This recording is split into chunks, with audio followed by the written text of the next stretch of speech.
प्यारे दर्शकों, आज के इस वीडियो में हम आपको सुनाने जा रहे हैं इस माह में सुनी जाने वाली प्रमुख कहानी।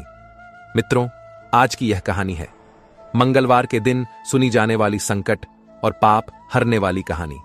मित्रों, मंगलवार की यह पावन कथा सुनने मात्र से जीवन के सारे पाप स्वयं मिट जाते हैं।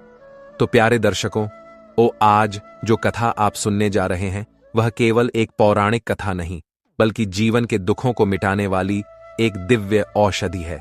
यह कथा उस मंगलमय शक्ति की है जो हर उस मनुष्य के जीवन को उजाला देती है जिसके दिल में श्रद्धा का दीपक जलता है। प्यारे दर्शकों, कहते हैं कि मंगलवार का दिन केवल हनुमान जी या मंगल ग्रह का नहीं होता। यह दिन संकल्प, साहस और कर्म के संगम का प्रतीक है। इस दिन जो व्यक्ति सच्चे मन से ईश्वर का स्मरण करता है, जो किसी भूखे को अन्न देता है, जो किसी दुखी को सांत्वना देता है, उसके जीवन से दुर्भाग्य अपने आप हट जाता है।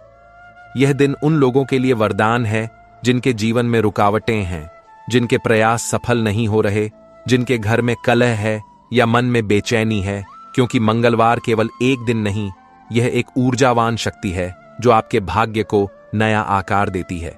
जब भक्त भक्ति के भाव से मंगल देव की कथा सुनता है, तब उसके पाप, रोग, ऋण और क्लेश स्वयं नष्ट हो जाते हैं। गरुड़ पुराण में कहा गया है कि जब व्यक्ति श्रद्धा से कथा सुनता है तो उसके पिछले जन्मों के भी दोष मिट जाते हैं। मित्रों, और मंगलवार की कथा तो इतनी शुभ मानी गई है कि यह केवल सुनने से ही जीवन के सारे दुख हर लेती है। कोई कर्म चाहे कितना भी कठिन क्यों ना हो, मंगल देव की कृपा से वह पूर्ण होता ही है। जो व्यक्ति मंगलवार का व्रत रखता है, लाल वस्त्र पहनता है, हनुमान जी और मंगल देव का नाम जपता है, उसके जीवन में कभी अभाव नहीं रहता। और यही कारण है कि आज जो कथा आप सुनने जा रहे हैं उसे केवल कानों से नहीं, दिल से सुनिए, क्योंकि यह कथा आपके भीतर सोई हुई शक्ति को जगाएगी। यह आपको बताएगी कि किस तरह एक साधारण मनुष्य भी ईश्वर की कृपा से असंभव को संभव बना सकता है। यह आपको यह समझाएगी कि दुख कोई सजा नहीं, बल्कि वह चेतावनी है कि ईश्वर आपसे कुछ बेहतर करवाना चाहते हैं। तो हे प्यारे दर्शकों, अगर आज आपके जीवन में अंधकार है, निराशा है, कर्ज है या बीमारी है, तो चिंता मत कीजिए। यह कथा आपके लिए ही है। बस एक शर्त है, इसे पूरे मन से सुनना, क्योंकि जो व्यक्ति इसे आधे मन से सुनता है वह केवल शब्द सुनता है, लेकिन जो इसे पूरे भाव से सुनता है वह ईश्वर को महसूस करता है। जब मंगल देव प्रसन्न होते हैं तो वे मनुष्य के जीवन से विपत्ति, दरिद्रता, शत्रुता और भय सभी को नष्ट कर देते हैं। उनका आशीर्वाद उस दीपक की तरह है जो जलते ही अंधकार को खा जाता है। इस कथा का हर शब्द एक मंत्र है, हर प्रसंग एक वरदान है और हर संवाद में ईश्वर की कृपा का स्पर्श छिपा है। इसलिए मेरे प्यारे दर्शकों, जहां भी आप हैं, चाहे घर में, मंदिर में या मोबाइल की स्क्रीन के सामने, बस इस कथा को श्रद्धा के साथ सुनिए, क्योंकि जो व्यक्ति मंगलवार की इस दिव्य कथा को मन लगाकर सुनता है, उसके जीवन में मंगल देव का वास होता है। उसके घर में धन, सुख, शांति और समृद्धि स्वयं चलकर आती है। तो अब मन को स्थिर कीजिए, अपनी सांसों को शांत कीजिए और इस कथा की पवित्र धारा में डूब जाइए, क्योंकि यह कथा केवल सुनने के लिए नहीं, बल्कि जीने के लिए है। यह कथा आपके भीतर के विश्वास को जगाने के लिए है। और जब यह कथा अपने चरम पर पहुंचेगी, तब आप महसूस करेंगे कि आपके भीतर का दुख, आपके जीवन का बोझ सब जैसे किसी ने धीरे धीरे उठा लिया हो। अब आगे जो कथा आप सुनेंगे वह मंगल देव की कृपा से भरी एक अद्भुत, चमत्कारिक और प्रेरणादायक कथा है, जो हर मनुष्य को यह सिखाती है कि अगर मन में भक्ति है तो कोई भी दुख स्थायी नहीं होता, क्योंकि मंगल का अर्थ ही है जो कल्याण करे। लेकिन प्यारे दर्शकों, आगे बढ़ने से पहले आपको एक अत्यंत गंभीर बात बता दूं, जिसे हमारे प्राचीन धर्म ग्रंथ गरुड़ पुराण और हनुमान चालीसा दोनों में एक भाव से कहा गया है कि कोई भी कथा अगर उसे श्रद्धा से सुना जाए तो वह केवल ज्ञान नहीं देती, बल्कि पापों को भी भस्म कर देती है। परंतु अगर उसे बीच में छोड़ दिया जाए तो वह केवल अधूरी नहीं रहती, वह अशुभ फल देती है, क्योंकि अधूरी कथा मन में भ्रम, संदेह और अधूरा सत्य छोड़ जाती है, और वही अधूरा सत्य कई बार मनुष्य को उसके धर्मपथ से भटका देता है। इसलिए आपसे विनम्र निवेदन है कि आज की इस कथा को अंत तक अवश्य सुने, क्योंकि यह केवल एक कथा नहीं, यह पवन पुत्र हनुमान जी की कृपा का प्रत्यक्ष प्रमाण है। यह कथा उस भक्ति भाव की है जो दुखों को राख कर देती है, जो भय को भगा देती है और जो जीवन में साहस, भक्ति और मंगल का संचार करती है। कहा गया है, भूत पिशाच निकट नहीं आवे, महावीर जब नाम सुनावे। और यह भी कहा गया है, सब सुख लहे तुम्हारी सरना, तुम रक्षक काहू को डरना। अर्थात जब हनुमान जी की कथा, उनका नाम, उनका स्मरण किया जाता है तो न केवल बुरे समय दूर भागते हैं, बल्कि जो व्यक्ति निराश है उसके भीतर की बुझी लौ फिर से प्रज्वलित हो उठती है। इसलिए प्यारे दर्शकों, इस कथा को बीच में छोड़ना केवल कथा को अधूरा छोड़ना नहीं, बल्कि अपनी ही रक्षा कवच को अधूरा छोड़ देना है। क्योंकि यह कथा उस दिव्य ऊर्जा का स्वरूप है जो हनुमान जी के नाम में समाई है। जो व्यक्ति इसे श्रद्धा और भक्ति से सुनता है, उसे मंगल देव का आशीर्वाद, बजरंग बली का बल और प्रभु श्री राम की कृपा एक साथ प्राप्त होती है। तो आइए श्रद्धा, विश्वास और भक्ति के साथ अपने मन में जय श्री राम का जय घोष करें और इस मंगलमय कथा की शुरुआत करें। क्योंकि जो कथा हनुमान जी के नाम से आरंभ होती है, वहां से हर दुख, हर भय और हर बाधा अपने आप मिट जाती है। मित्रों, बहुत समय पहले की बात है। किसी नगर में राधेश्याम नाम का एक वैद्य रहता था। राधेश्याम के विवाह को पूरे 16 साल हो गए थे, पर उनके घर में अभी तक कोई संतान नहीं आई थी। राधेश्याम वैद्यकी करने के लिए आसपास के गांव में जाया करता था और वैद्यकी से जो भी उसे मिलता, उसी में दोनों का भरण पोषण हो जाया करता था। बस इसी तरह दिन खुशहाली से बीत रहे थे। एक बार की बात है, राधेश्याम वैद्यकी करके अपने घर लौट रहा था। रास्ते में एक विशाल वन पड़ता था। राधेश्याम को रोजाना वह वन पार करना पड़ता था। राधेश्याम अभी आधा वन ही पार कर पाया था कि तभी उसके कानों में किसी के बोलने की आवाज आई। अरे मुसाफिर, थोड़ा पेड़ के नीचे बैठ लो, थोड़ा आराम कर लो, थोड़े इस पेड़ के फल खा लो, फिर अपना सफर शुरू कर देना। राधेश्याम ने यह सुनकर चारों तरफ नजर दौड़ा कर देखा, पर राधेश्याम को वहां कोई नजर नहीं आया। फिर राधेश्याम ने जिस पेड़ के नीचे खड़ा था, उसके ऊपर नजर उठाई तो क्या देखता है, पेड़ की डाल पर एक तोता बैठा हुआ है जिसकी लाल रंग की चोंच थी। वही राधेश्याम से बात कर रहा था। इतनी मीठी और स्पष्ट आवाज में एक तोते को बोलता हुआ सुनकर राधेश्याम को बड़ा ही आश्चर्य हुआ। राधेश्याम ने इस तरह इंसानी भाषा में स्पष्ट बोलने वाला तोता पहली बार देखा था। राधेश्याम उस तोते से बतियाने लगा। राधेश्याम ने उस तोते से पूछा, तुम्हारा नाम क्या है? तोता बोला, मेरा नाम हंसमुख है। तुम इस विशाल वन में क्या कर रहे हो? राधेश्याम ने फिर अगला प्रश्न तोते से किया। इस पर तोता उदास होता हुआ बोला, अरे भाई, मैं कोई ऐसा वैसा तोता नहीं हूं। मैं इंद्रलोक से आया हूं। मैं अक्सर धरती पर घूमने के लिए आता हूं। एक दिन इसी पेड़ के नीचे एक साधु को बैठा हुआ देख मैंने उसे बहुत परेशान किया, जिसकी वजह से साधु ने मुझे श्राप दे दिया कि मैं इसी धरती पर भटकता फिरता रहूंगा। सो तब से मैं इसी पेड़ पर बैठा अपनी गलती का पश्चाताप कर रहा हूं। वैद्य ने जब यह सुना तो उसे उस तोते पर बड़ी ही दया आई। उसने हंसमुख तोते से कहा, अच्छा हंसमुख, क्या तुम मेरे साथ चलोगे? मैं तुम्हें अपने साथ अपने घर में रखूंगा। हंसमुख तोता तैयार हो गया। उसके बाद वैद्य उसे अपने साथ घर ले आया और एक पिंजरे में लाकर उसे रख दिया। वह तोते का बहुत ही अच्छे से ध्यान रखता था। न जाने कितने प्रकार के फल और मेवे उसको खिलाया करता था। एक बार की बात है, वैद्य थका हारा जब अपनी वैद्यकी से घर लौटा तो वैद्य ने तोते से कहा, मैं थका हारा आता हूं, तुम मुझे कोई कहानी सुनाया करो, कोई किस्से सुनाया करो, कोई भेद की बात बताया करो। हंसमुख तोता बोला, ठीक है मेरे मालिक, कल से मैं तुम्हें भेद की बातें बताया करूंगा, तुमसे बैठकर बतिया करूंगा। अभी आप सो जाओ, थके हुए आए हो। अगले दिन राधेश्याम वैद्य उठकर अपनी पत्नी से बोला, अरे प्रिय, आज तो खीर और मालपुए खाने का मन कर रहा है। तुम खीर और मालपुए बनाओ, मैं वैद्यकी करके अभी लौट रहा हूं। इतना कह राधेश्याम वैद्य अपना झोला उठाकर गांव के लिए चल दिया वैद्यकी करने। इधर उसकी पत्नी ने खीर बनाई, खूब मेवे डाले। खीर की सौंधी खुशबू पूरे घर में फैल गई। फिर उसकी पत्नी ने मालपुए बनाए। मालपुए और खीर बनाकर बर्तन से ढककर रख दिए और अपने पति का प्रतीक्षा करने लगी। चटोरी राधेश्याम की पत्नी अपने आप को रोक ना पा रही थी। वह बार बार बर्तन उठाकर झांक कर खीर और मालपुए बार बार देखती, और जितनी बार देखती उतनी बार उसका खाने का मन करता। उसने सोचा, पता नहीं मेरे पति कितनी देर में आएंगे, मैं अपने हिस्से की खीर और मालपुआ खा लेती हूं। उसने अपने हिस्से की खीर और मालपुआ निकाल कर खा लिए, पर उसे खीर इतनी स्वादिष्ट लगी कि वह अपने ऊपर नियंत्रण ना कर पाई। थोड़ी देर बाद वह सारी खीर और मालपुए खा गई।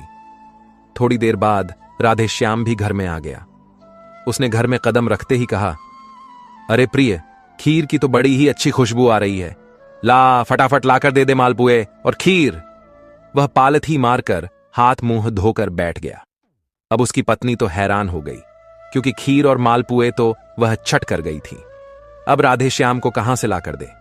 उसने अपने मन में एक योजना बनाई और बुझे से मन से राधेश्याम के पास जाकर बोली, देखो जी, मुझे भूख लग रही थी, सो मैंने अपने हिस्से का मालपुआ और खीर खा ली। आपकी खीर और मालपुए मैंने ढक कर रसोई में रख दिए, पर बिल्ली आई और उसने सारी खीर और मालपुए खा लिए। बताओ मैं क्या करूं? राधेश्याम बोला, चलो, इसमें तो किसी का कोई दोष नहीं है। बिल्ली खा गई सो खा गई, पर मुझे बड़े जोरों की भूख लग रही है, तुम मेरे लिए कुछ खाने का बना दो। पत्नी यह सुनकर रसोई में खाना बनाने चली गई। इधर राधेश्याम तोते के पास आया और तोते से पूछा, और बताओ, आज का दिन कैसा कटा? तोता बोला, आज का दिन बड़े मजे में कटा, पर मैं तुम्हें एक भेद बताना चाहता हूं। तुम्हारी पत्नी तुमसे झूठ कह रही है कि खीर और मालपुए बिल्ली खा गई। असल में खीर और मालपुए तुम्हारी पत्नी ने ही खाए हैं। देखो तो कैसी औरत है, अपने मर्द से झूठ कहती है। तोता जोर जोर से हंसने लगा। तोते की बात सुनकर राधेश्याम ने अपनी पत्नी से कुछ ना कहा। वो चुपचाप बैठा रहा और जो भी पत्नी ने लाकर बनाकर दिया वहीं चुपचाप खा लिया। पर पत्नी ने तोते की बात सुन ली थी। अब तो यह आए दिन की बात हो गई। तोता राधेश्याम की पत्नी की राधेश्याम के सामने पोल खोलता रहता। जितना प्यार राधेश्याम तोते से करता था, उसकी पत्नी अब तोते से उतनी ही नफरत करने लगी थी, क्योंकि आए दिन तोता उसकी पोल जो खोलता रहता था। तोता अब उसे फूटी आंख ना सुहाता। एक दिन राधेश्याम और राधेश्याम की पत्नी का बड़े जोरों से झगड़ा हुआ। राधेश्याम की पत्नी ने राधेश्याम से कहा, देखो जी, इस घर में अब या तो यह तोता ही रहेगा या मैं रहूंगी। अब तुम सोच लेना कि तुम्हें किसको रखना है। राधेश्याम यह सुनकर बड़ा ही परेशान हुआ, क्योंकि राधेश्याम उस तोते से बड़ा ही प्यार करने लगा था और तोते को घर से निकालने की वह सोच भी नहीं सकता था। पर राधेश्याम अपनी पत्नी से भी बड़ा प्यार करता था, सो उसने तोते को घर से निकालने का विचार कर लिया। एक दिन वह तोते का पिंजरा लेकर उसी वन में तोते को छोड़ने के लिए चल दिया, जिस वन से वह तोते को लाया था। जब वह तोते को लेकर जा रहा था तो तोता रुआंसी आवाज में राधेश्याम से बोला, वैद्य जी, मुझे उस वन में ऐसे ही छोड़कर मत आना, मुझे तुम किसी को बेच देना, देखो मैं तुम्हारा खूब मुनाफा करवाऊंगा। राधेश्याम वैद्य को हंसमुख तोते की बात झंझ गई। वैद्य तोते का पिंजरा अपनी घोड़ी पर रखे चला जा रहा था। चलते चलते रात हो गई। वह एक नदी के किनारे रुका और एक छायादार वृक्ष देखकर वह वहीं रुक गया, क्योंकि उसे थकान भी बड़ी हो रही थी। उसने सोचा, रात में वन में सफर करना ठीक नहीं होगा, आगे विशाल वन है, सो नदी के किनारे इसी पेड़ के नीचे रात काट लेता हूं। सुबह सवेरे उठकर नगर में जाकर किसी अमीर आदमी को यह तोता बेच दूंगा। राधेश्याम वैद्य ने घोड़ी को पेड़ से बांधा, पिंजरा पास में रखा और पेड़ से टेक लगाकर लेट गया।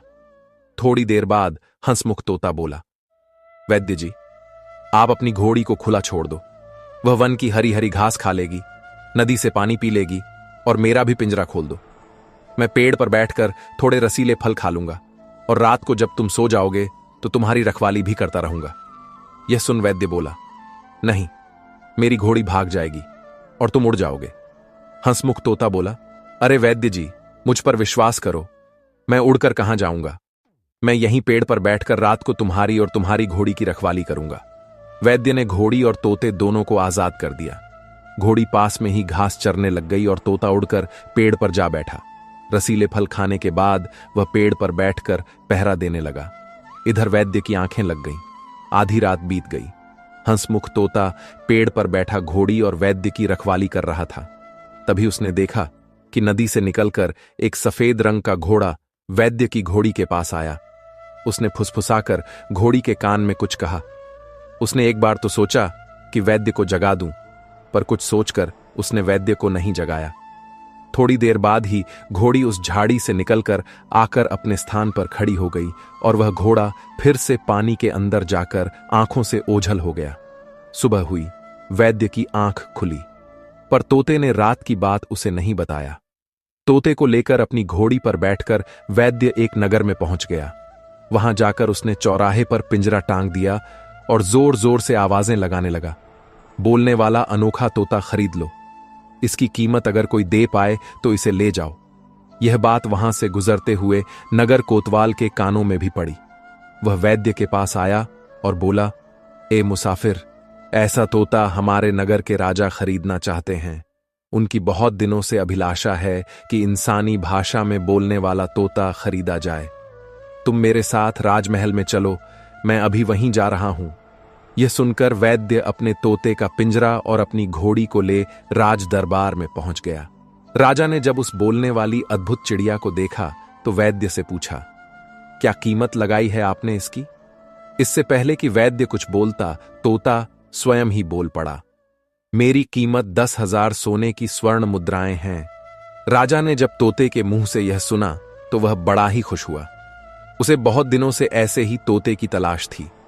राजा ने बिना कोई सवाल किए वैद्य को 10,000 सोने की स्वर्ण मुद्राएं दे दी। फिर तोते ने धीरे से राजा के कान में कहा, महाराज, इसके पास एक घोड़ी है, उस घोड़ी को भी खरीद लो। वह गर्भवती है और अद्भुत बछेरे को जन्म देगी। तोते की बात सुनकर राजा को आश्चर्य पर आश्चर्य हुए जा रहा था। उसने बिना सोचे समझे घोड़ी की भी कीमत लगाकर वैद्य से घोड़ी खरीद ली। वैद्य बड़ा ही खुश हुआ। अब उसकी गरीबी के दिन समाप्त हो गए थे। उसकी पत्नी भी बड़ी खुश हो जाएगी। अब तो वैद्य ने तोते से विदा ली और अपने घर की तरफ चल दिया। इधर राजा तोते से बड़ा ही प्यार करता था। उसे अपने महल में अपने कक्ष में ही रखता था।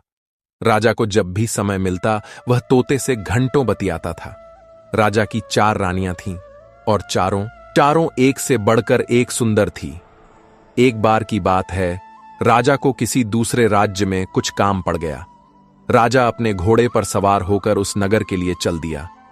जाने से पहले उसने अपनी 4 रानियों से कहा, सुनो रानियों, तुम्हें इस तोते का ध्यान रखना है। देखो, इसे किसी चीज की तकलीफ ना होने पाए। 4 रानियां तोते वाले कक्ष में आकर बैठ गईं और तोते से बतियाने लगीं। हंसमुख तोता भी उनका खूब मनोरंजन कर रहा था। तभी एक रानी ने तोते से पूछा, ए तोते, हमें यह बता, हम 4 में से सबसे सुंदर कौन है? तोते ने भी बड़ी मासूमियत से जवाब दिया, तुम 4 ही सुंदर हो सिवाय एक के। भला वह कौन है? तोते ने छोटी रानी की तरफ इशारा किया, जबकि उस रानी को राजा सबसे ज्यादा प्यार करता था। हंसमुख तोते की बात सुनकर तीनों रानियां तो खिलखिलाकर हंसने लगीं, पर छोटी रानी के दिल पर तो जैसे वार हो गया। वो बीमारी का बहाना लेकर अनसुनी कर अपने कक्ष में जाकर लेट गई। शाम को राजा आया तो छोटी रानी को ना देखकर पूछने लगा कि छोटी रानी कहाँ है, आज दिखाई नहीं दी। किसी ने बताया कि छोटी रानी बीमार है और अपने कक्ष में लेटी हुई है। राजा तुरंत दौड़कर उसके पास गया और उससे पूछा, क्या हुआ छोटी रानी? छोटी रानी बोली, राजा साहब, मैं बड़ी बीमार हूं। राजा बोला, तो क्या वैद्य को नहीं बुलवाया? हां, बुलवाया तो था। तो क्या कहा वैद्य ने? रानी बोली, वैद्य कहते हैं कि किसी तोते का मांस खाओगी तो तुम ठीक हो जाओगी। अब देखो, हमारे महल में एक तोता है, उसी का मांस तुम मुझे खिलाओ तो मैं ठीक हो जाऊं। राजा ने जब यह सुना तो वह धक से रह गया, पर राजा अपनी छोटी रानी से बहुत अधिक प्रेम करता था। वो रानी को मना ना कर सका। राजा तोते को मारने अपने कक्ष की तरफ चल दिया। राजा ने पिंजरे से तोते को निकाला और सारी बात बताई। ए मेरे प्यारे तोता, मेरी छोटी रानी तुम्हें खाना चाहती है, मुझे क्षमा कर देना, मैं मजबूर हूं। मैं तुमसे बड़ा ही प्रेम करता हूं, पर तुमसे ज्यादा प्रेम मैं अपनी छोटी रानी को करता हूं। मरने से पहले तुम्हारी कोई आखिरी इच्छा है तो कहो, मैं तुम्हारी आखिरी इच्छा जरूर पूरी करूंगा। तोते ने उदास होते हुए कहा, महाराज, मैंने बहुत दिनों से खुला आसमान नहीं देखा। मैं पंख फड़फड़ाकर खुले आसमान में उड़ना चाहता हूं। मुझे आप 6 दिन की आजादी दे दें। 6 दिन बाद मैं खुद ही आपके सामने उपस्थित हो जाऊंगा। फिर तुम मेरा मांस काटकर रानी को खिला देना। राजा ने तोते की बात मान ली और तोते का पिंजरा खोलकर उसे खुले आसमान में उड़ा दिया। तोता उड़ता उड़ता बहुत दूर निकल आया। उसने देखा कि 12,000 तोते एक दिशा में एक साथ उड़ते हुए चले जा रहे हैं। तोता भी उनके साथ उड़ चला। उड़ते उड़ते तोतों ने उस हंसमुख तोते को बताया कि वह एक ऐसे नगर में जा रहे हैं जिसकी राजकुमारी अत्यंत ही सुंदर है और वह तोतों की दावत करती है। वह तोते को अद्भुत फल और अलग तरह की मिठाइयां खिलाती है। तोता दावत में शामिल हुआ। उसने ऐसे फल और मिठाई आज तक कभी ना खाए थे। दावत खाने के बाद सभी तोते वहां से वापस जाने लगे, पर हंसमुख तोता वहीं रुक गया। उसको बोलता देख राजकुमारी उस पर बड़ी ही प्रसन्न हुई। वह उसे अपने कक्ष में ले आई। अब राजकुमारी जल्दी ही तोते के साथ घुल मिल गई। 2-3 दिन में ही दोनों पक्के मित्र बन गए। तोता राजकुमारी को राजा चंद्रसेन के बारे में बताता रहता था। वह बताता कि राजा चंद्रसेन का शासन कितना बड़ा है। यहां से वहां तक उसी का राज फैला हुआ है। राजा चंद्रसेन बहुत ही सुंदर और वीर साहसी राजा है। उसकी बातें सुन सुनकर राजकुमारी मन ही मन राजा चंद्रसेन से प्रेम करने लगी थी। वह तोते की बातों से उस राजा से प्रेम करने लगी जिसको उसने कभी नहीं देखा था। एक दिन तोते ने राजकुमारी से कहा, राजकुमारी जी, मेरा जाने का समय आ गया है। मैं राजा चंद्रसेन के पास जा रहा हूं, पर मैं तुमसे एक बात कहता हुआ जाऊंगा कि तुम राजा चंद्रसेन से विवाह कर लो। तुम्हारी जोड़ी उनके साथ बहुत जमेगी। इतना कह तोता वहां से विदा ले राजा चंद्रसेन के पास वापस आ गया। तोते ने राजा चंद्रसेन से कहा, महाराज, छोटी रानी के कहने पर मुझे मार डालने की जो आपने प्रतिज्ञा ली है वह आप तोड़ दीजिए। अगर आप मुझे जीवन दान देते हैं तो मैं एक ऐसी राजकुमारी से आपका विवाह करवा दूंगा जिसके बराबर सुंदर कोई दूसरी ना हुई है और नहीं होगी। आपकी 4 रानियों में से कोई भी उसके बराबर सुंदर नहीं है। राजकुमारी प्रभा सुंदर ही नहीं, दया की भी मूर्ति है। आपने तो अपनी रानियों को देख ही लिया है कि कैसे एक छोटी सी बात पर मुझे मारने का आदेश दे दिया। पर राजकुमारी प्रभा पक्षियों पर भी दया करती है। आपको पता है, वह 12,000 तोते की हर सप्ताह दावत करती है और मैं उन्हीं की दावत का आनंद लेकर आ रहा हूं। मैं तो यही कहूंगा महाराज कि तुम्हारी जोड़ी तो राजकुमारी प्रभा के साथ ही मिलती है। तुम दोनों की जोड़ी अगर बन गई तो खूब झंझेगी। अब राजा के मन में भी उस अनदेखी राजकुमारी के लिए प्यार के अंकुर फूटने लगे। उसने तोते से कहा, मित्र, मैं तुम्हें मारने वाला था। इस बात के लिए मुझे क्षमा करो और तुम जल्द से जल्द मेरा विवाह राजकुमारी प्रभा से करवाने की व्यवस्था करो। यह सुनकर तोता राजा से बोला, महाराज, अगर आप विवाह के लिए तैयार हैं तो यह संदेश मैं राजकुमारी प्रभा तक पहुंचा कर आता हूं। इतना कहकर तोता वहां से उड़ लिया और राजकुमारी प्रभा के पास जा पहुंचा। उसने राजकुमारी प्रभा को राजा का संदेश दिया कि राजा तुम्हारे साथ विवाह करने के इच्छुक हैं। राजकुमारी उसी दिन अपने पिता के पास गई और बोली, पिताजी, हम विवाह करेंगे तो राजा चंद्रसेन के साथ ही करेंगे, अन्यथा मैं आजीवन कुंवारी रहूंगी। राजा ने राजा चंद्रसेन के बारे में जानका गीता इकट्ठी की। उन्हें भी राजा चंद्रसेन बहुत ही अच्छे लगे, सो उन्होंने खुशी खुशी राजकुमारी प्रभा को विवाह की मंजूरी दे दी। तोते ने इस पर राजा को सलाह दी, महाराज, मैं तो यही कहूंगा कि साधारण ढंग से चुपचाप राजकुमारी प्रभा और राजा चंद्रसेन का विवाह करवा दो, क्योंकि आसपास के नगर में बड़े ही विरोधी हैं। यह बात राजकुमारी प्रभा और उसके पिता को जंच गई। उन्होंने तोते से कहा, ए तोते, जाओ और राजा चंद्रसेन को हमारा संदेश देना कि आज से 7 दिन बाद पूर्णिमा के दिन वह अकेले मेरी बेटी के साथ शादी करने आ जाए।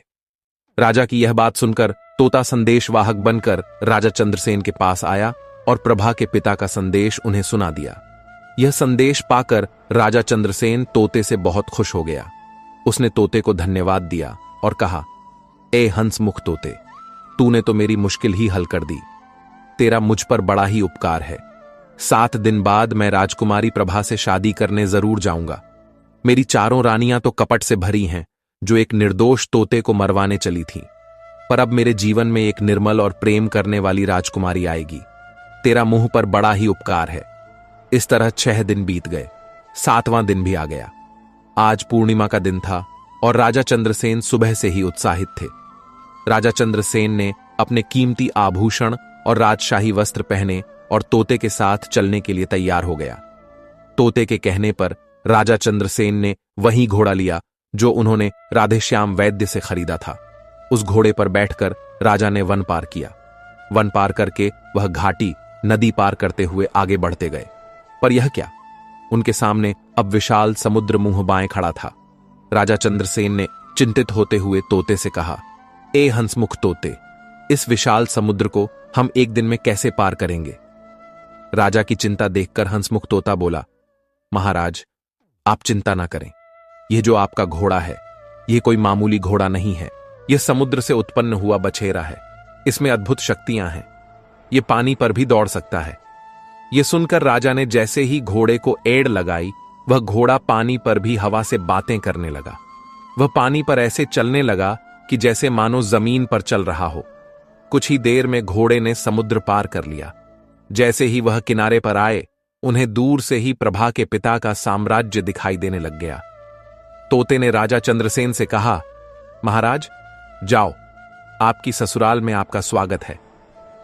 यह सुन राजा चंद्रसेन ने जैसे ही किले में प्रवेश किया, राजा चंद्रसेन का भव्य स्वागत किया गया। राजा चंद्रसेन को देखकर राजकुमारी प्रभा के पिता और राजकुमारी दोनों ही बड़े खुश हुए। जैसा कि तोते ने बताया था, राजा चंद्रसेन बिल्कुल वैसा ही था। इधर राजकुमारी प्रभा को देखकर राजा चंद्रसेन भी बड़े ही खुश थे, क्योंकि चारों रानियों से प्रभा अद्भुत सुंदरी थी और दयालु हृदय वाली थी। राजा चंद्रसेन और राजकुमारी प्रभा का उसी दिन विवाह संपन्न करवा दिया गया। विवाह के बाद राजा चंद्रसेन और राजकुमारी प्रभा प्रेम में ऐसे खोए कि उन्हें समय का पता ही नहीं चला। इसी तरह 1 महीना बीत गया। एक दिन राजा चंद्रसेन को अपने नगर की बड़ी ही याद आई। उसने हंसमुख तोते से कहा, ए तोते, मेरा राज्य राजा विहीन पड़ा हुआ है। पता नहीं मेरे मंत्री और मेरी चारों रानियां किस तरह से राज्य को चला रही होंगी। मेरे यहां आने की खबर बस कुछ विश्वसनीय मंत्रियों को ही पता है। अब मुझे अपने नगर को लौटना चाहिए। यह सुनकर हंसमुख तोता बोला, हां महाराज, आपने बिल्कुल सही सोचा है। अब आप राजकुमारी प्रभा के पिता से चलने की आज्ञा ले लो और राजकुमारी प्रभा को अपने साथ लेकर अपने नगर को लौट जाओ। राजा चंद्रसेन ने इस बारे में राजकुमारी प्रभा को बताया तो प्रभा तो जैसे पहले से ही उत्सुक हो रही थी अपनी ससुराल जाने के लिए। उसने अपने पिता से अपनी ससुराल जाने की आज्ञा मांगी और कहा, पिताजी, वक्त आ गया है मेरे ससुराल जाने का, सो मेरी विदाई कर दो। प्रभा के पिता ने बहुत ही बहुमूल्य उपहार देकर अपनी बेटी को विदा करने का निश्चय कर लिया। अब वह इतना सारा सामान लेकर घोड़े पर तो नहीं जा सकते थे। इसीलिए राजकुमारी प्रभा के पिता ने एक पानी के जहाज का भी इंतजाम कर दिया। राजकुमारी प्रभा बहुत सारे उपहार और बहुमूल्य रत्न लेकर अपने पति के साथ जहाज में बैठकर अपने ससुराल के लिए रवाना हो गई। राजा चंद्रसेन ने अपने कीमती घोड़े को भी उसी जहाज में रखा हुआ था और तोता आसमान में उड़ता हुआ उन्हें रास्ता बताता हुआ जा रहा था। दोनों हंसी खुशी अपना सफर कर रहे थे। पर अब वे पानी के जहाज में थे तो अब उनका सफर बहुत ही लंबा नजर आ रहा था। 6 दिन पानी में ही चलते चलते बीत गए। एक दिन राजा चंद्रसेन को एक टापू दिखाई दिया, सो उन्होंने उस टापू पर रात गुजारने का निश्चय कर लिया। तोते ने उन्हें लाख समझाने की कोशिश की कि महाराज, यहां पर रुकना खतरे से खाली नहीं है, पर राजा चंद्रसेन ने तोते की एक न सुनी। उन्होंने तोते से कहा, ए तोते, 6 दिन का सफर मैं पानी में ही काट रहा हूं, पर आज की रात हम इसी टापू पर डेरा डालेंगे। सुबह होते ही फिर अपने सफर की तरफ निकल जाएंगे। हंसमुख तोता बेचारा चुपचाप रह गया।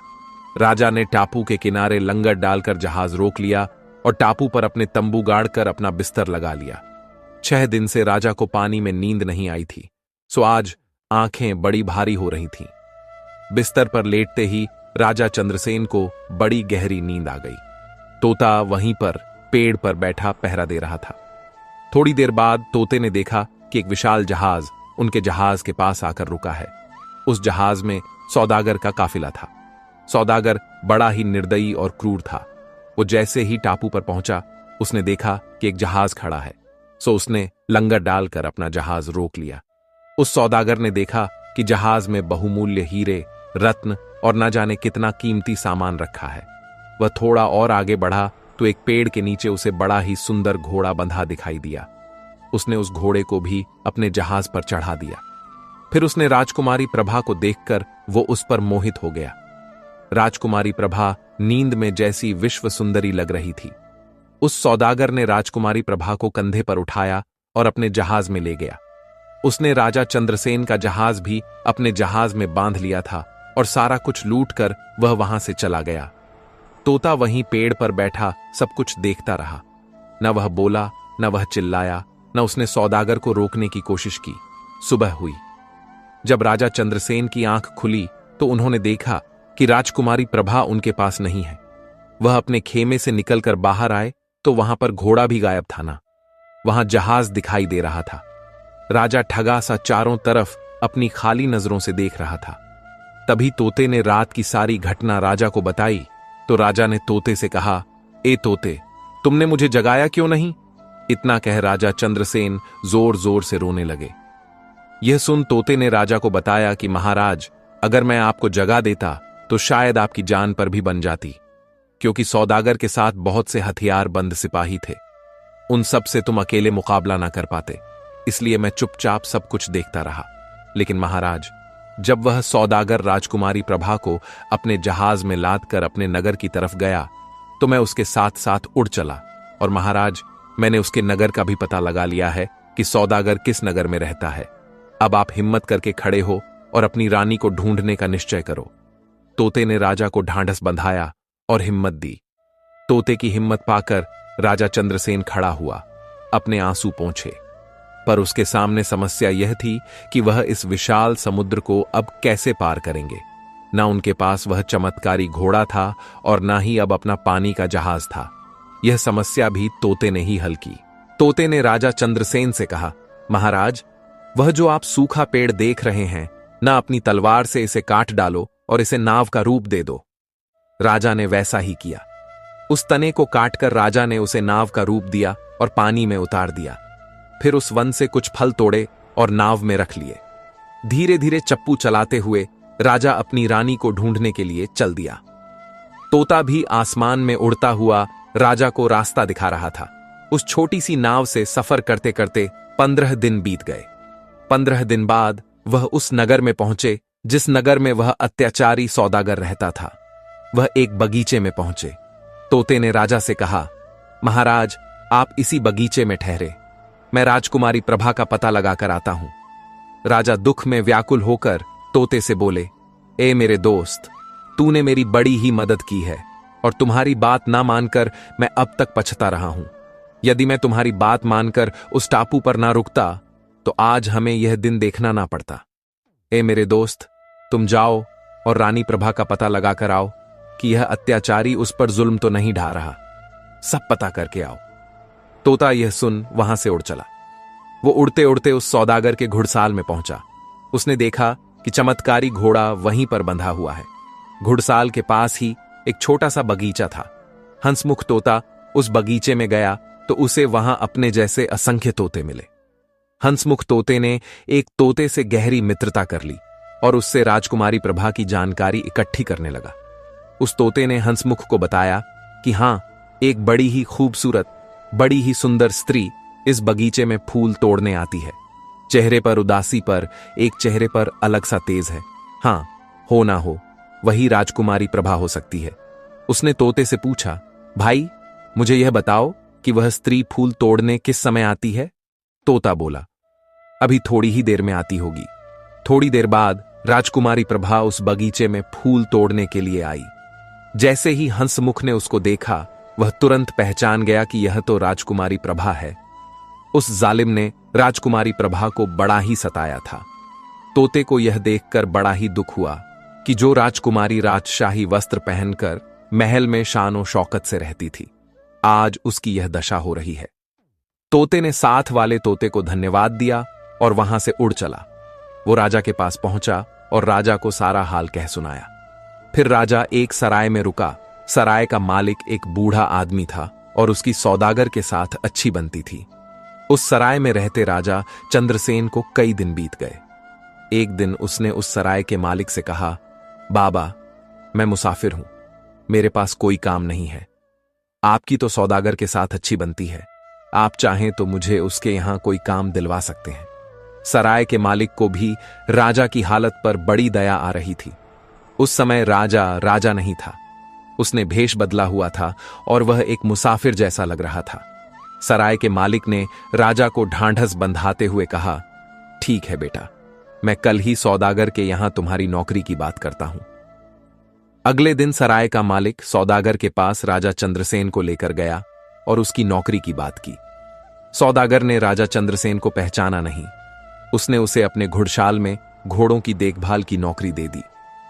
अब राजा चंद्रसेन सौदागर की घुड़शाल में काम करने लगा। वहां काम करते करते एक दिन उसे वह चमत्कारी घोड़ा भी मिल गया। घोड़ा उसे देखते ही हिनहिनाने लगा और उसने राजा चंद्रसेन को पहचान लिया। राजा चंद्रसेन ने भी उस घोड़े को पहचान लिया और उसके सर पर हाथ फेरने लगा। वहीं पर उसने देखा, रात होते ही एक दुखी सी स्त्री घुड़साल में आई और एक कोने में आकर सो गई। सुबह सवेरे वह स्त्री उठी और बाग की तरफ चली गई। राजा उसे देखकर बड़ा ही हैरान हो रहा था।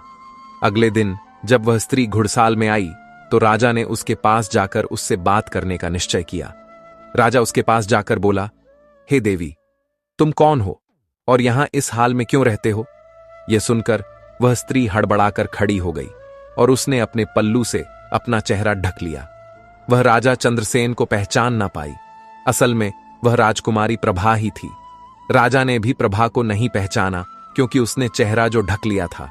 राजा के पूछने पर राजकुमारी प्रभा ने कहा, ए मालिक, मैं तो एक मालिन हूं, मेरे पास सर छुपाने के लिए जगह नहीं है, सो रात को सोने यहीं घुड़साल में चली आती हूं। सुबह सवेरे फिर उठकर बाग में चली जाती हूं। यह सुनकर राजा ने उसे ओढ़ने के लिए एक चादर और बिछाने के लिए एक टाट का टुकड़ा दे दिया। एक दिन राजकुमारी प्रभा को राजा चंद्रसेन की बड़ी ही याद आ रही थी, सो वह बैठी रो रही थी। राजा चंद्रसेन उसके पास गया और पूछने लगा, ए देवी, तुम क्यों रो रही हो? इस पर राजकुमारी प्रभा बोली, ए नेक दिल इंसान, मैं तुम्हें क्या बताऊं, मेरी बड़ी दुख भरी कहानी है।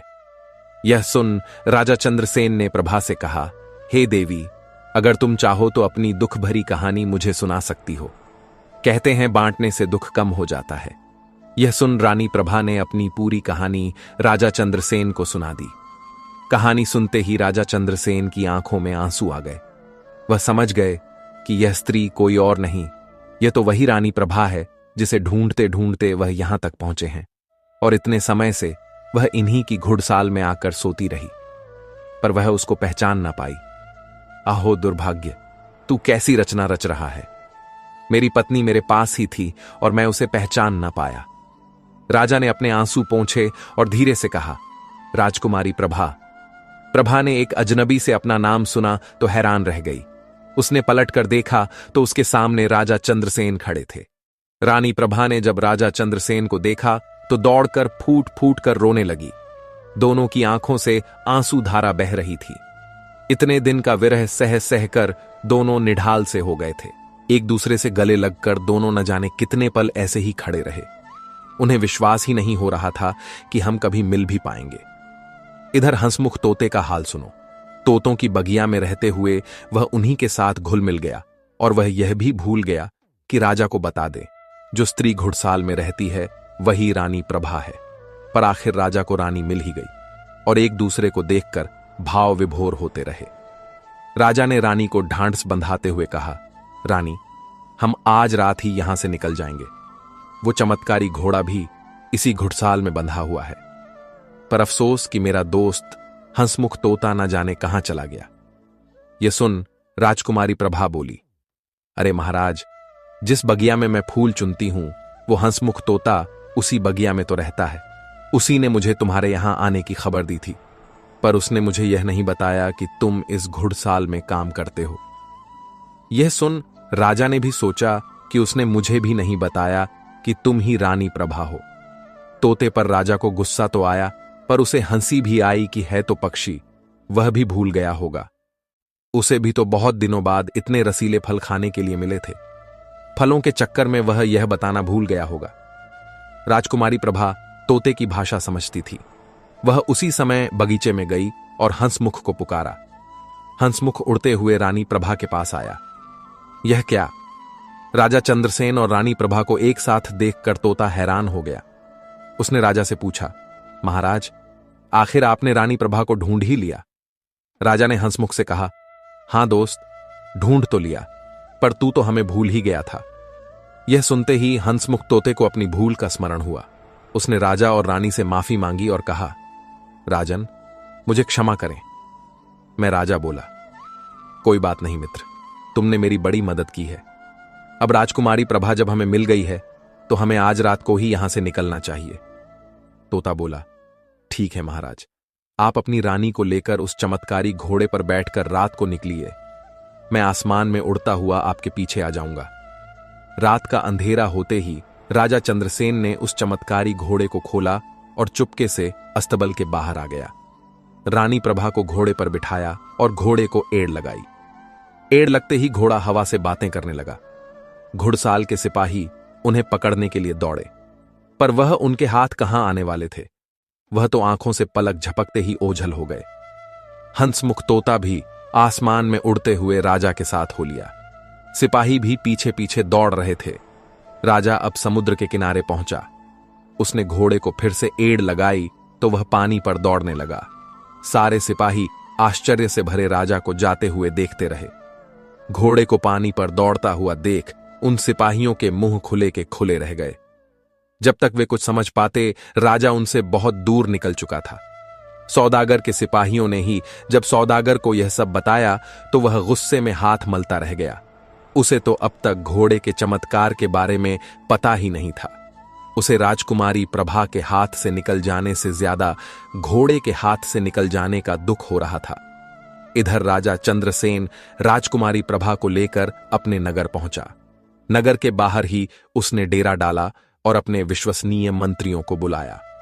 मंत्रियों ने जब राजा और राजकुमारी की यह दशा देखी तो उन्हें बड़ा दुख हुआ। जल्दी से राजमहल में खबर पहुंचाकर उनके लिए राजसी वस्त्र मंगवाए गए। दोनों को राजसी वस्त्र पहनाकर बड़े अवगत के साथ उन्हें राजमहल में ले जाया गया। शानदार स्वागत हुआ। महल में जब रानियों को पता चला कि राजा चंद्रसेन वापस लौट आए हैं, पर बड़ी ही सुंदर स्त्री शादी करके आए हैं, उनको बड़ा ही क्रोध आया। जब उन्होंने राजकुमारी प्रभा को देखा तो उससे जल भुन गई। राजा उनकी मनोदशा समझ गया। राजा ने राजकुमारी प्रभा के लिए अलग से महल बनवाया और राजकुमारी प्रभा को पटरानी बना दिया। अब रानी प्रभा और राजा चंद्रसेन उसी महल में रहने लगे। राजा चंद्रसेन अपनी रानी प्रभा के साथ सुखपूर्वक उस महल में रहने लगे। प्यारे दर्शकों, इस संपूर्ण कथा के माध्यम से हम बजरंगी की उन 3 सीख को समझ सकते हैं जिन्हें कोई साधारण मनुष्य अपने जीवन में अपना ले तो कभी भी दुखी नहीं रहेगा। तो चलिए प्यारे दर्शकों, आपका कीमती समय नष्ट न करते हुए जानते हैं उन तीनों सीख को। प्यारे दर्शकों, पहली सीख है सत्य की शक्ति सबसे बड़ी होती है। प्यारे दर्शकों, इस कथा की पहली और सबसे गहरी सीख वही है जो स्वयं हनुमान जी के जीवन का सार है। सत्य की शक्ति सबसे बड़ी होती है, लेकिन यह केवल एक वाक्य नहीं, यह एक ऐसी अग्नि है जो मनुष्य के भीतर के अंधकार को जला देती है और आत्मा को प्रकाश से भर देती है। सोचिए जरा, जब हंसमुख तोते ने पहली बार अपनी मधुर आवाज में कहा, मालिक, तुम्हारी पत्नी झूठ बोल रही है, बिल्ली ने नहीं, उसने ही खीर और मालपुए खा लिए हैं, तो यह केवल एक तोते की बात नहीं थी, यह एक आत्मा का साहस था जो सत्य बोलने की कीमत जानती थी, फिर भी बोलती है, क्योंकि मौन रहना अधर्म होता है। हंसमुख जानता था कि उसके शब्द आग लगा देंगे, कि राधेश्याम और उसकी पत्नी के बीच दूरी बढ़ जाएगी, पर उसने फिर भी सत्य कहा, क्योंकि सत्य वही दीपक है जो शुरुआत में चुभता है पर अंत में मन को निर्मल कर देता है। यही तो हनुमान जी की पहली शिक्षा है, सत्य से मत डर, क्योंकि सत्य ही तेरी रक्षा करेगा। लंका में जब वे रावण के सामने खड़े हुए थे तो पूरी सभा मौन थी, पर हनुमान जी बोले, मैं प्रभु श्री राम का दूत हूं और जो धर्म के मार्ग पर है उसे किसी का भय नहीं होता। उन्होंने सत्ता से नहीं, सत्य से शक्ति ली थी। ठीक वैसे ही हंसमुख ने भी किसी के डर से नहीं बल्कि अपने भीतर की सच्चाई से बात की। उसने सोचा नहीं कि उसका क्या अंजाम होगा। उसने बस वही कहा जो सही था। और प्यारे दर्शकों, यही सबसे बड़ी बात है। सत्य हमेशा जीतता है, पर उसका रास्ता कांटों से भरा होता है। जो व्यक्ति उन कांटों पर चलने का साहस रखता है, वह अंततः फूलों की सुगंध बनकर दुनिया में बसता है। राधेश्याम की पत्नी ने जब झूठ बोला तो कुछ पल का सुख मिला, पर वही झूठ उसकी शांति को निगल गया। सत्य बोलना कठिन था, पर वही उसे ईश्वर के निकट ला सकता था। और यही हाल आज के मनुष्य का भी है। हम छोटी छोटी बातों में झूठ बोल देते हैं, कभी किसी को खुश करने के लिए, कभी अपने स्वार्थ के लिए। पर हर झूठ हमारे भाग्य में एक नया बोझ जोड़ देता है। हनुमान जी ने कभी छल नहीं किया। उन्होंने हमेशा स्पष्ट कहा, भले सामने रावण जैसा बलवान शत्रु ही क्यों ना हो। उन्होंने राम का नाम लिया और कहा, सत्य का मार्ग कठिन है, पर वही मुक्ति का द्वार है। तो हे प्यारे दर्शकों, यदि तुम चाहते हो कि तुम्हारा जीवन स्थिर हो, तुम्हारे घर में शांति हो, तुम्हारे कर्मों में चमक हो, तो सबसे पहले अपने शब्दों में सत्य लाओ। क्योंकि जब वाणी सच्ची होती है तो कर्म अपने आप पवित्र हो जाते हैं, और जब कर्म पवित्र होते हैं तो ईश्वर की कृपा बिना बुलाए उतर आती है। याद रखना, झूठ बोलने वाला भले आज जीत जाए, पर सत्य बोलने वाला युगों तक याद किया जाता है। हनुमान जी इसलिए अमर हैं क्योंकि उन्होंने कभी सत्य से समझौता नहीं किया। वे हर उस हृदय में बसते हैं जो ईमानदार है, जो सत्य के लिए लड़े बिना डरता नहीं। इसलिए अपने भीतर वह हनुमान जागृत करो जो हर परिस्थिति में सच बोल सके, जो अपने दिल की आवाज से बड़ा कोई भय ना माने। क्योंकि जब सत्य तुम्हारे साथ होता है तो पूरी सृष्टि तुम्हारे पक्ष में खड़ी होती है। सत्य से चलने वाला कभी अकेला नहीं होता, क्योंकि उसके साथ स्वयं बजरंग बली चलते हैं, हर कदम पर, हर सांस में, हर निर्णय में। और जब जीवन का दीपक सत्य की लौ से जलता है तो अंधकार मिट जाता है और आत्मा में केवल प्रकाश रह जाता है। मित्रों, दूसरी सीख है भरोसा और समर्पण ही संबंधों की सबसे बड़ी नींव है। प्यारे दर्शकों, इस कथा की दूसरी सीख हमारे जीवन की सबसे पवित्र नींव को छूती है, भरोसा और समर्पण। अगर पहला दीपक सत्य है तो दूसरा दीपक विश्वास है। जिस घर में विश्वास की ज्योति जलती है, वहां न भय टिकता है, न धोखा, न दुख। याद कीजिए राजा चंद्रसेन और राजकुमारी प्रभा को।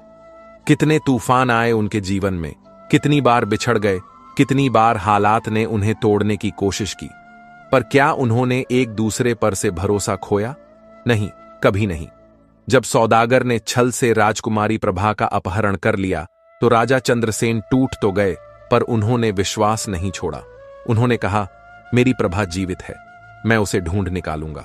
और जब राजकुमारी प्रभा अपमान और दुख में भी अपने प्रेम को याद करती थी तो वह कहती थी, मेरा राजा अवश्य आएगा, वह मुझे इस बंदी गृह से मुक्त कराएगा। यही भरोसा था जिसने दूरी को भी हारने पर मजबूर कर दिया। हनुमान जी भी तो यही सिखाते हैं। संबंध केवल शब्दों से नहीं, श्रद्धा से टिकते हैं। उन्होंने राम के प्रति ऐसा समर्पण दिखाया जो संसार में उदाहरण बन गया।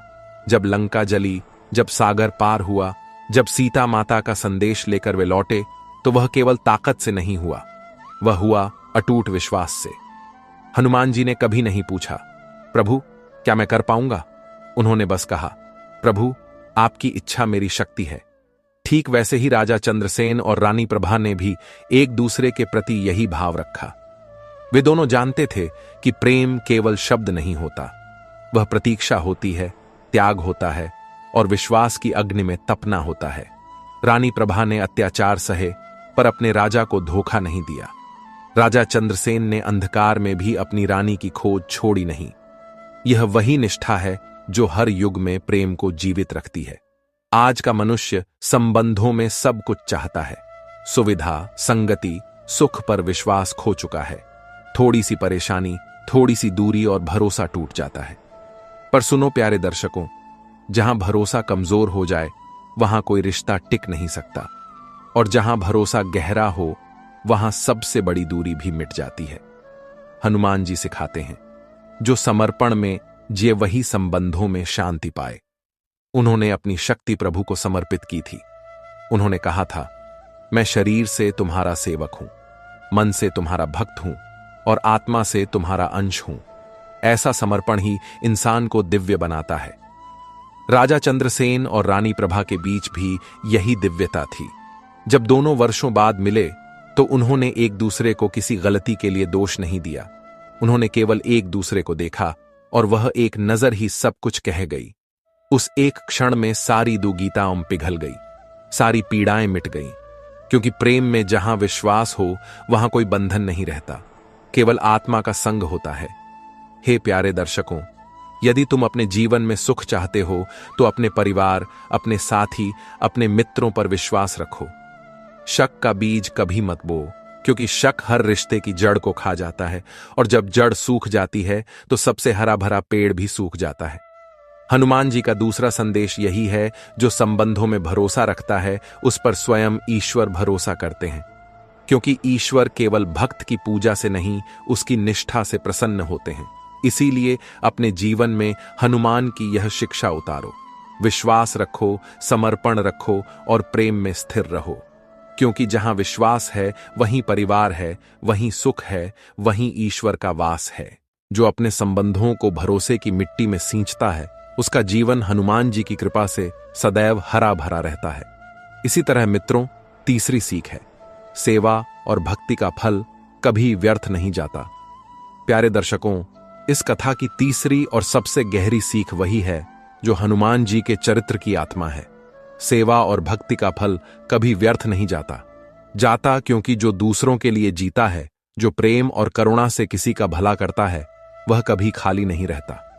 ईश्वर उसके जीवन में ऐसा प्रकाश भर देते हैं जो जन्म जन्मांतर तक उसे मार्ग दिखाता है। याद कीजिए हंसमुख तोता, जिसने अपने जीवन में न जाने कितनी बार अपमान, श्राप और एकाकीपन झेला। वह इंद्रलोक से आया था, पर एक गलती के कारण धरती पर श्रापित हो गया। वह चाहे तो कटु बन सकता था, अपनी पीड़ा में किसी का अहित कर सकता था, पर उसने ऐसा नहीं किया। उसने अपनी गलती को पश्चाताप का अवसर बनाया और दूसरों की सेवा को अपना धर्म बना लिया। जब राधेश्याम वैद्य ने उसे पेड़ से लाकर अपने घर में रखा तो हंसमुख ने भी उस घर को अपनी सेवा से धन्य कर दिया। कभी सलाह देकर, कभी रक्षा करके, कभी मार्गदर्शन देकर। यही सच्ची भक्ति है, स्वार्थ छोड़कर किसी और के लिए जीना। हनुमान जी भी तो यही करते हैं। उन्होंने कभी अपने लिए कुछ नहीं मांगा, उन्होंने शक्ति भी मांगी तो श्री राम के नाम की सेवा करने के लिए। उन्होंने उड़ने की सामर्थ्य भी तब दिखाई जब वह सीता माता के लिए संदेश लेकर गए। उन्होंने लंका जलाई, पर क्रोध से नहीं, धर्म की रक्षा के लिए। हंसमुख भी ठीक वैसा ही करता है। वह जब राजा चंद्रसेन का मित्र बनता है तो वह उसके लिए धन नहीं, यश नहीं चाहता। वह चाहता है कि राजा का जीवन सही दिशा पाए। वह चाहता है कि दो बिछड़ी आत्माएं, राजा और राजकुमारी, फिर से मिल जाएं। वह अपनी सेवा से पुल बनाता है ताकि प्रेम और धर्म फिर से जुड़ सके। यही सेवा का असली अर्थ है, दूसरों के सुख में अपना आनंद ढूंढना।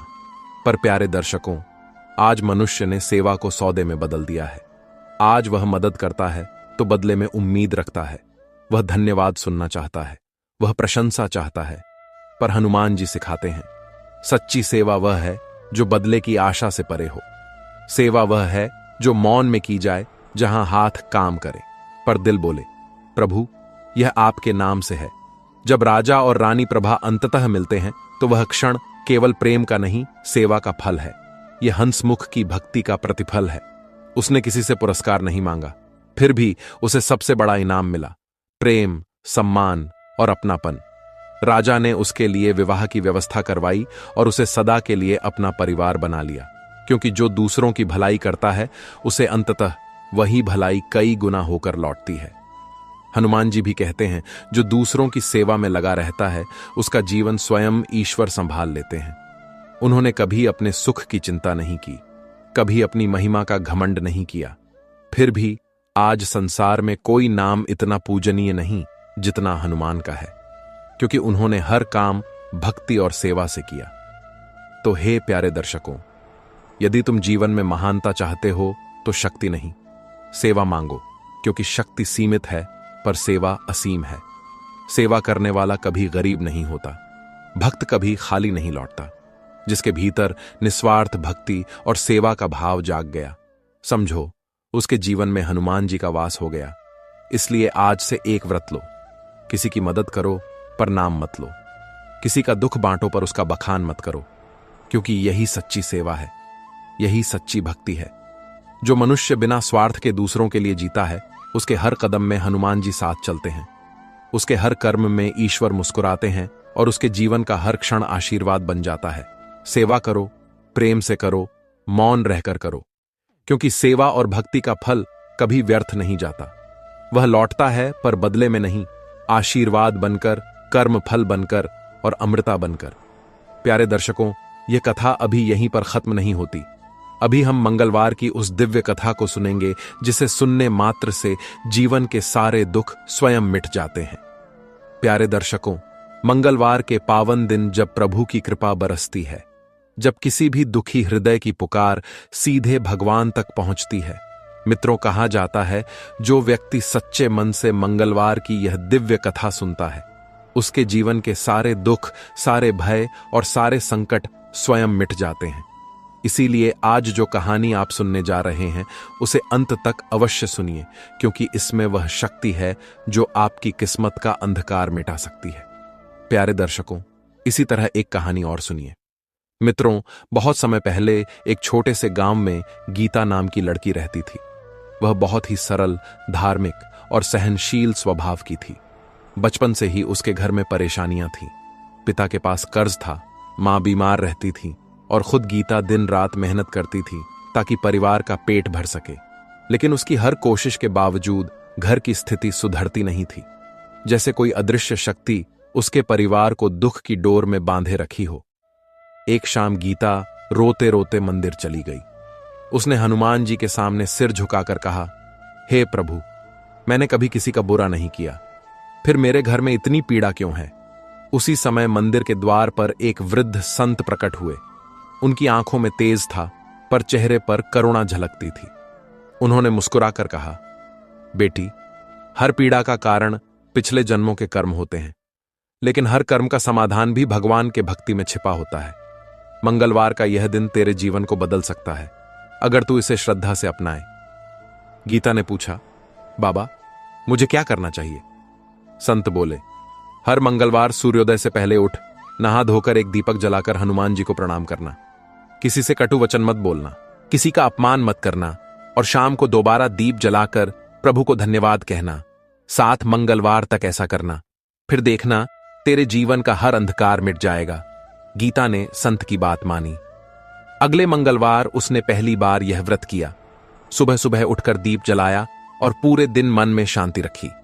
शाम को जब उसने दीपक जलाया तो उसे ऐसा लगा जैसे उसके मन का बोझ थोड़ा हल्का हो गया हो। फिर दूसरा मंगलवार आया।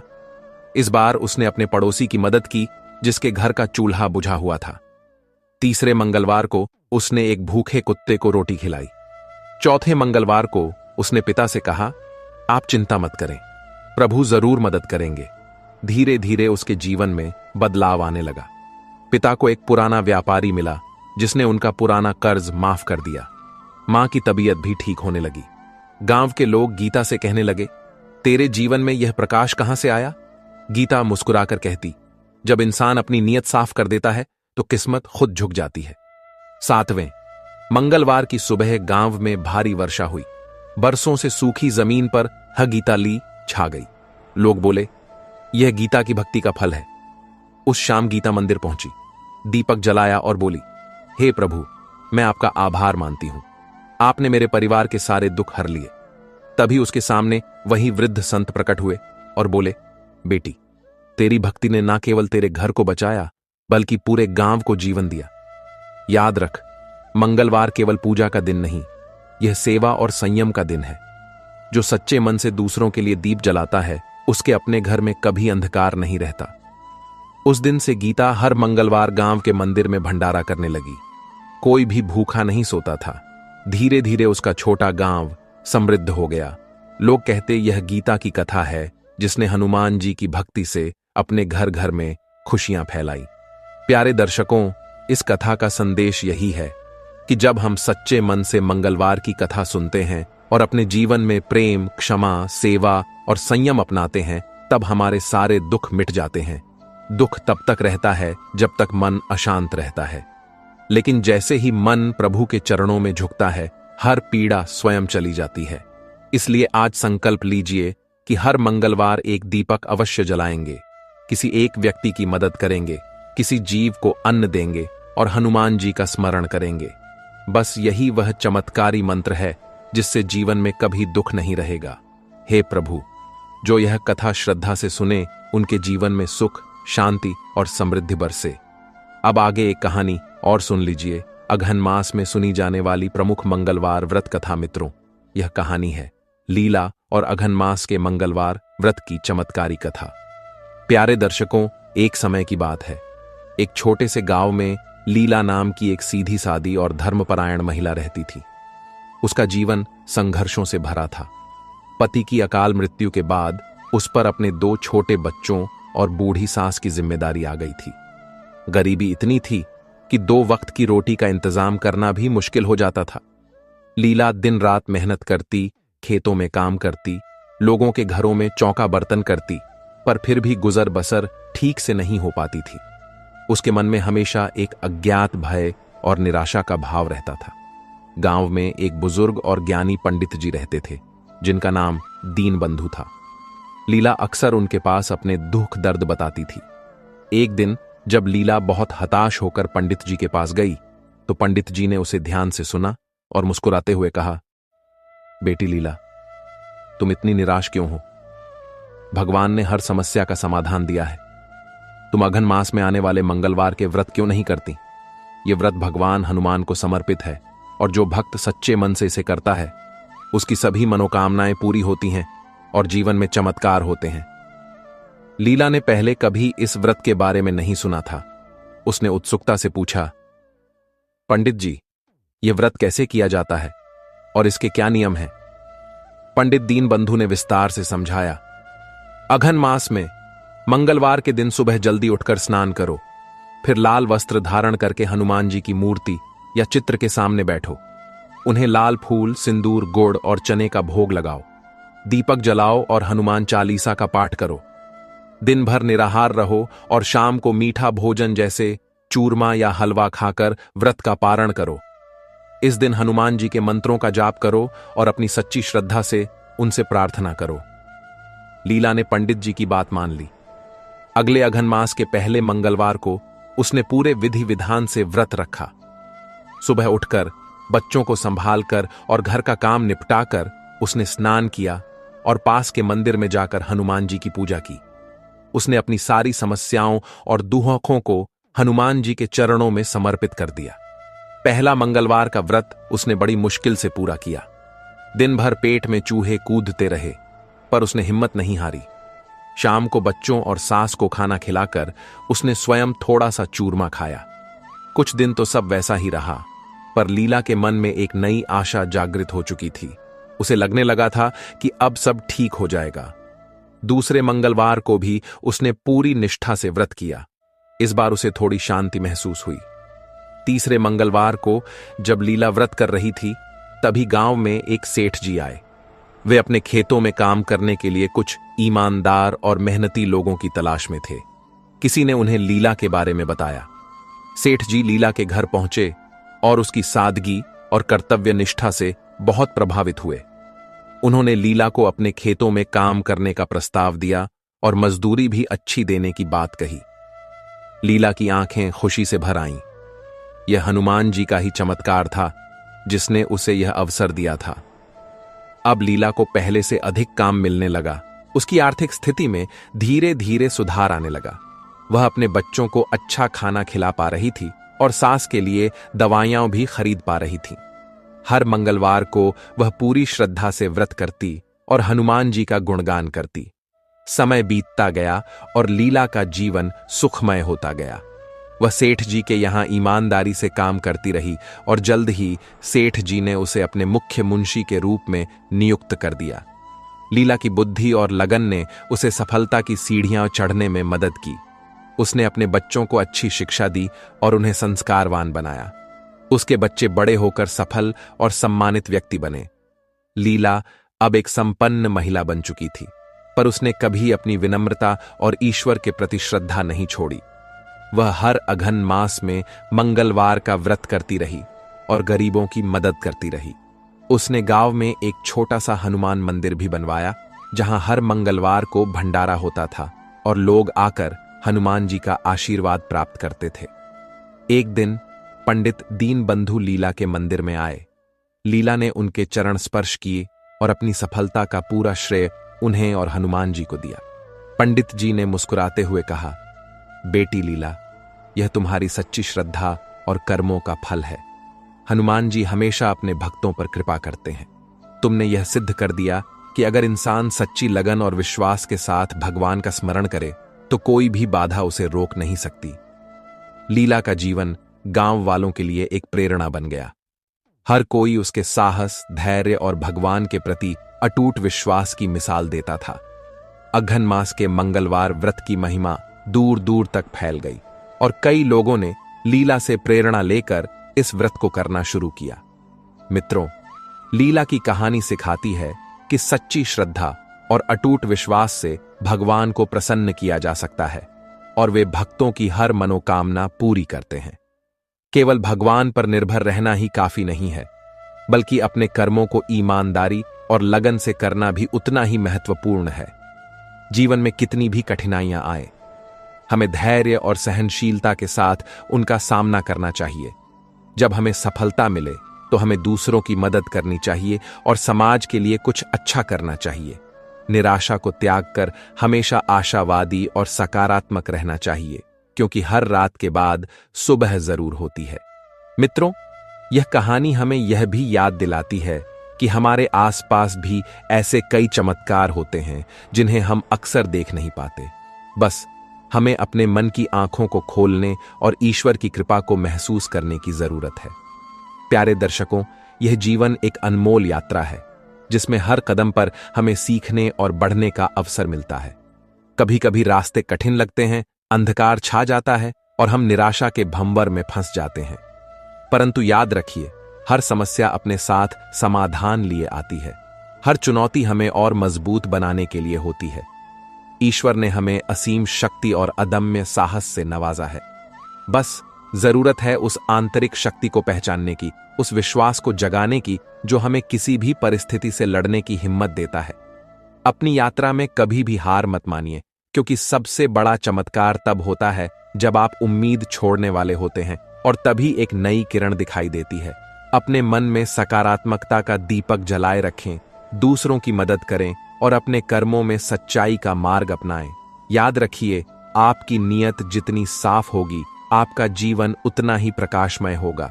विश्वास रखिए, हर मुश्किल का अंत निश्चित है और हर अंधकार के बाद सूर्य का उदय अवश्य होता है। अपने भीतर के हनुमान को जगाइए, क्योंकि जब आप अडिग विश्वास और निस्वार्थ सेवा के साथ आगे बढ़ते हैं तो पूरी सृष्टि आपकी सहायता करती है। आपका जीवन एक प्रेरणा स्रोत बनेगा और आप स्वयं अपने भाग्य के निर्माता बन जाएंगे। प्यारे दर्शकों, अगर आपको मंगलवार की यह चमत्कारी और प्रेरणादायक कहानी पसंद आई, जिसने सच्ची श्रद्धा और अदम्य साहस से अपने जीवन को बदला, इसके लिए इस वीडियो को लाइक करना ना भूलें। आपकी एक लाइक हमें ऐसी